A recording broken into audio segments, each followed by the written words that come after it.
Korean idioms are famous for being incredibly dramatic. But they aren't just random words. They are deeply rooted in ancient medicine, history, and the Korean lifestyle. Today, let's explore the fascinating origins behind 7 bizarre Korean expressions. By the end of this video, you won't just memorize random idioms. You will unlock the secret to how Koreans truly perceive the world, from their approach to business and deadlines, to the unique ways they express fear and desire. Expression number 1. 간이 콩알만해지다. 간 Is liver, and 콩알 is soybean. So yes, it literally means your liver shrank to a tiny soybean, which is exactly how Koreans describe being utterly terrified. But why the liver? In traditional Eastern medicine, the liver wasn't just an organ that detoxified alcohol. It was believed to be the home of human courage and spirit. So, when you are fearless, Koreans say you have a big liver. Naturally, when you encounter something terrifying, your courage vanishes, causing your liver to shrink to the size of a tiny soybean. Expression number 2. 귀가 얇다. 귀 Means ear, and 얇다. means thin, so it literally translates to having thin ears. A brilliant Korean metaphor for someone who is easily swayed or gullible by what others say. This comes from the physical sensation of wind. If your ears are physically thick, they stay firm. But if they are paper thin, even the slightest breeze of a rumor makes them flap and tilt toward the speaker. It elegantly describes a person who can't hold their ground and gets easily swayed by whatever others say. Expression number 3.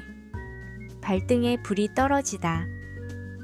발등 Is the top of your foot, and 불 is fire. So it literally means fire fell on the top of my foot. The ultimate Korean expression for that crazy last-minute panic when a major deadline is right in front of you. This originates from old Korean farming days.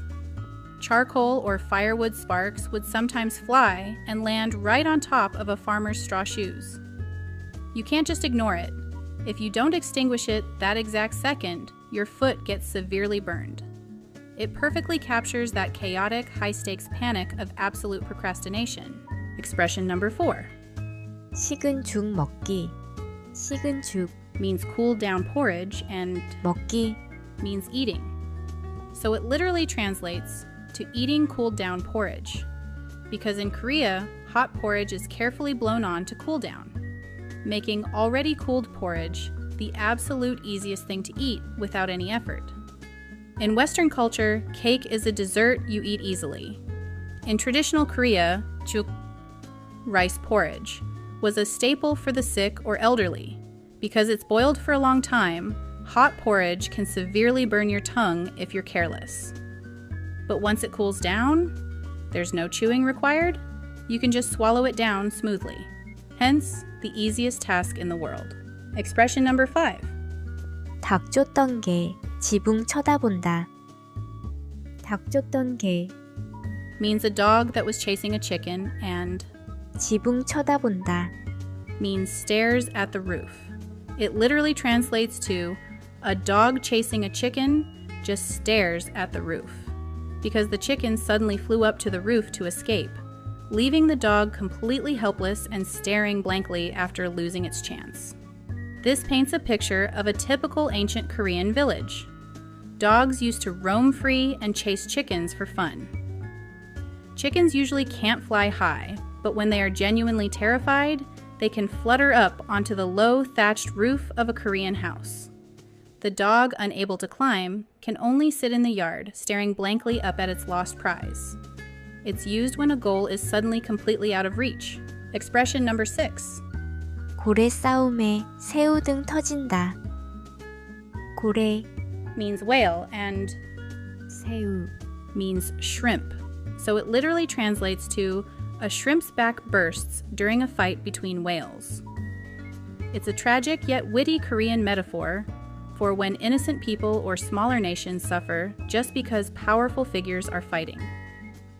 Historically, Korea is a peninsula surrounded by massive superpowers. This proverb beautifully reflects that geopolitical reality. Imagine two giant whales clashing in the ocean. The sheer shockwave of their collision is enough to literally crush a tiny shrimp swimming nearby. It's a tragic yet witty metaphor for when innocent people suffer just because powerful figures are arguing. Expression number 7. 도둑이 제 발 저리다. 도둑. Means thief, and 제 발 저리다. means one's own foot goes numb. It literally means a thief's own foot goes numb, capturing that exact psychological panic where a guilty person gets so intensely anxious about getting caught that their own nervous body betrays them before anyone even suspects a thing. This captures the psychological guilt of a criminal. Imagine a thief who just stole something and is trying to run away. Because they are so intensely anxious about getting caught, their entire body tenses up, causing their foot to literally go numb and fall asleep. Nobody is chasing them yet, but their own body betrays them out of pure guilt. Which origin story surprised you the most? Korean idioms always hide a piece of history and culture inside them. Let me know your thoughts, and I'll see you in the next episode. 다음에 또 봐요.